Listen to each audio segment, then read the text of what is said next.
Bom, então vamos olhar agora o balanço, né, molar para a espécie J aqui, para um reator do tipo tubo. Nesse tipo de reator, a reação ela ocorre ao longo do escoamento. Então a concentração das espécies ela vai mudando com a posição radial, né, a direção do escoamento. A gente assume a hipótese, nesse caso, de que numa dada seção transversal, né, o escoamento ele é uniforme, o que é chamado de escoamento empistonado. Por isso o nome do reator Plug Flow Reactor, que é o PFR. Então, nesse caso, tá, isso facilita um pouquinho a nossa análise. No entanto, diferentemente do que a gente viu para os reatores do tipo tanque, né, onde a gente utiliza uma análise macroscópica, aqui a gente precisa, né, tomar um volume de controle infinitesimal. Então considere, por exemplo, essa figura, tá? Onde aqui está o meu reator, tá? Com todo o seu volume, aqui a direção radial, tá? Ou a direção axial, que é a direção do escoamento, tá? Na direção radial não tem variação de concentração, temperatura, né, e de taxa. Então o que acontece? A gente vai pegar uma pequena fatia desse volume, tá? Vou chamar, ele é um volume pequeno, porém infinito. Vou chamar de ΔV. Dentro desse ΔV ocorre, né, uma geração do componente devido à reação química. E aqui existe a vazão que está entrando no meu volume, né, pequeno, e aqui a vazão que está saindo nesse elemento. Então o que a gente pode fazer? A vazão que entra em Z, tá? Aqui seria a direção Z, tá? Menos a vazão que sai em Z mais ΔZ, ou V mais ΔV. Posso tanto utilizar, né, a direção Z como a direção V, tá? A taxa de geração, como não tem variação, tá? E esse meu elemento ele é muito fininho, tá? Não tem variação na direção radial, então eu posso assumir aqui, tá? Que a taxa ela é constante nessa seção vezes ΔV. E aqui o termo de acúmulo que a gente vai considerar zero pela hipótese de estado estacionário. Tá? Então, o balanço ele é muito parecido com o balanço macroscópico, só que aqui a gente está assumindo, né, um volume de controle bem pequenininho. Bom, assumindo a hipótese de estacionário, não tem o termo de acúmulo, eu posso dividir toda a equação, tá, por ΔV, que por sua vez, né, para um tubo de seção transversal constante, é a área dessa seção transversal vezes ΔZ. Então eu posso tanto utilizar V como Z. Tá? Nesse caso aqui, tá, dividindo, né, por, né, ΔV, que é a ΔZ, tá? A gente então pode cancelar, tá, a área, o Z aqui, tá? Ficando com essa expressão. E aí a gente pode reconhecer que uma função avaliada em Z menos a função avaliada em Z mais ΔZ sobre ΔZ, né? Se a gente tomar o limite quando o ΔZ tende a zero, isso é a definição, né, de menos a derivada. Tá? E aí a gente então, passando para o outro lado da equação, a gente tem que, né, dFJ é igual a área da seção transversal, vezes RJ. Então, essa equação também é uma equação diferencial, só que diferente do reator batelada, né, a minha variável independente aqui é a direção do escoamento. Né? Não tem variação com o tempo, mas tem variação com a direção axial. Tá?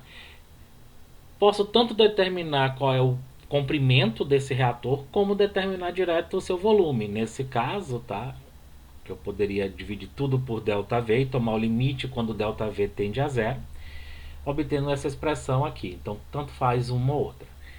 Assim como a gente fez para o reator batelado e para o reator CSTR, a gente pode tomar algum elemento, né, como referência. Então, por exemplo, eu vou utilizar o reagente limitante. Escrevendo essa equação para o reagente limitante, eu tenho que dFA dV igual a RA. Tá? Essa, então, é a equação de projeto do CSTR escrita para o reagente limitante. Tá? O que a gente quer obter, então? O volume. Assim como a gente fez para o reator batelada, a gente vai separar as variáveis e integrar.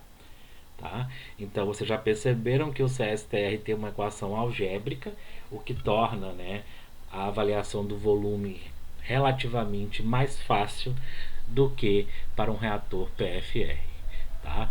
Bom, aqui tem um slide só para mostrar que isso tem no Fogler também, que o volume do reator, não importa se a área da seção transversal é constante ou não, mas comumente a gente tem um tubo de área de seção transversal uh, constante, né, para a gente construir o nosso reator ali.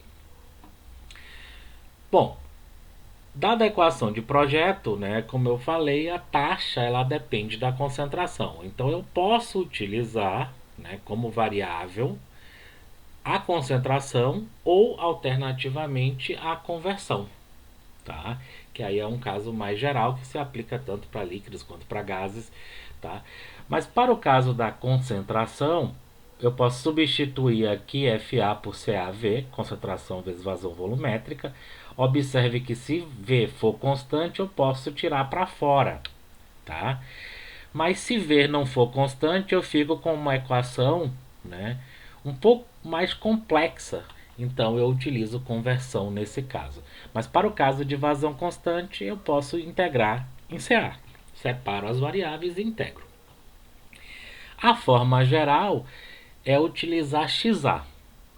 Nesse caso, né, pegando a relação estequiométrica para o reagente A, a vazão que sai, a vazão que entra, 1 menos XA.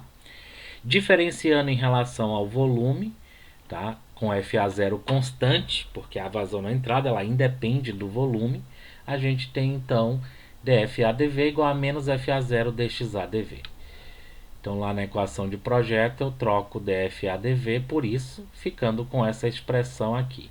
Tá? Nesse caso a gente expressa a concentração como uma função da conversão para fazer a integração aqui. Tá? Então tá ali, tá a minha equação de projeto, separo as variáveis, integro de VA0 a FA0 até FA, tá? É a forma na concentração, tá? Eu tenho então a integral de CA0 até CA, essa aqui válida somente para volume constante, e a forma geral, onde eu tenho então, tá? FA0 eu tirei para fora, que é a integral de 0 a XA de dXA sobre, né, menos RA. Então eu posso utilizar essa forma para volume constante e essa forma para volume constante ou volume variável. Lembrando que eu só vou poder utilizar, né, avaliar essas integrais ali se eu conseguir expressar, né, esse integrando todo em função da conversão. Tá? Senão eu vou precisar do balanço de energia junto, resolver, né, simultaneamente para que a gente possa obter o volume. Bom, então vamos considerar um exemplo. Digamos que a gente tem uma reação de primeira ordem do tipo A dando B. Esse primeira ordem aqui significa que a taxa de reação menos RA é igual a KCA, tá? É uma nomenclatura da cinética que a gente vai ver como próximo tópico, tá? Para essa reação ela é realizada em um reator tubular e a vazão volumétrica é constante, ou seja, não tem variação de vazão volumétrica, tá? Seria a fase líquida ou um caso particular da fase gás, tá? Derive uma equação relacionando o volume do reator às concentrações de entrada e de saída, a constante de reação e a vazão volumétrica. Tá? E depois determine o volume do reator para reduzir a concentração a 10% da concentração de entrada. Tá? Quando a vazão volumétrica for de 10 decímetros cúbicos por minuto e a constante cinética de 0,23 por minuto. Tá? Bom, então vamos lá. Partindo da equação geral para a espécie A, tá? Eu vou expressar, né, na forma da concentração, CaV0. Como a vazão volumétrica é constante, eu posso tirar para fora da derivada, ficando com V0 dCAdV. Bom, já expressei em termos de concentração, taxa em termos de concentração, posso separar as variáveis. V0 e K é uma constante, então eu posso deixar ela de qualquer lado ali. Tá? Integro, tá? Esses limites inferiores, eles têm que coincidir, é um contorno do problema, tá? Assim como os limites superiores. Então eu integro do volume 0, que seria a entrada do reator, onde CA é CA0, até o volume V, onde CA é a concentração final. Já tirei para fora da integral o que é constante, fico com a integral de dCA sobre CA. Isso é ln de CA sobre CA0, tá? Como eu tenho um menos aqui, eu troquei a ordem, porque eu passei esse menos como um expoente, certo? E eu tenho uma integral de 0 a V, que é o próprio V. Agora que eu integrei na concentração, eu poderia ter integrado na conversão direto, tá?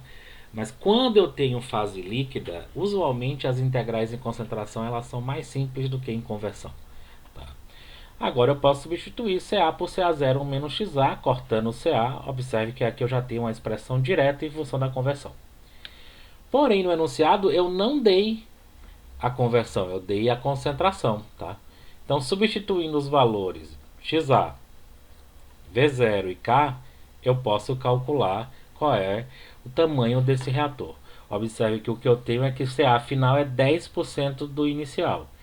Se eu aplicar a fórmula de conversão, isso significa uma conversão de 90%. Tá? Mas aqui eu usei a informação que já foi dada no enunciado.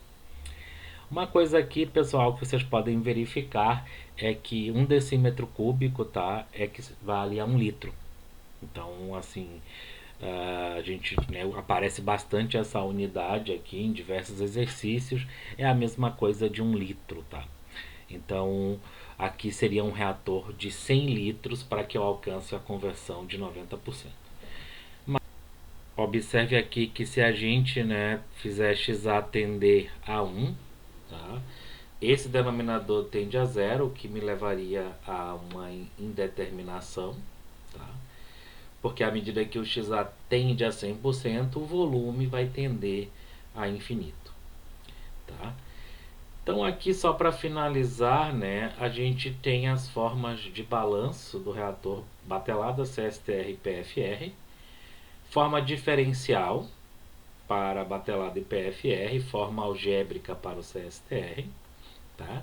E a forma integral. Essas são as equações gerais de balanço, tá?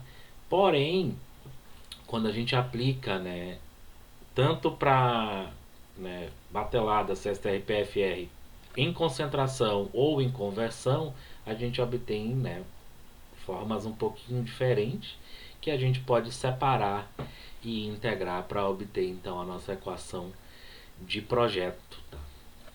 Então a gente percebe que o que todas essas equações têm em comum é a dependência com a taxa de reação.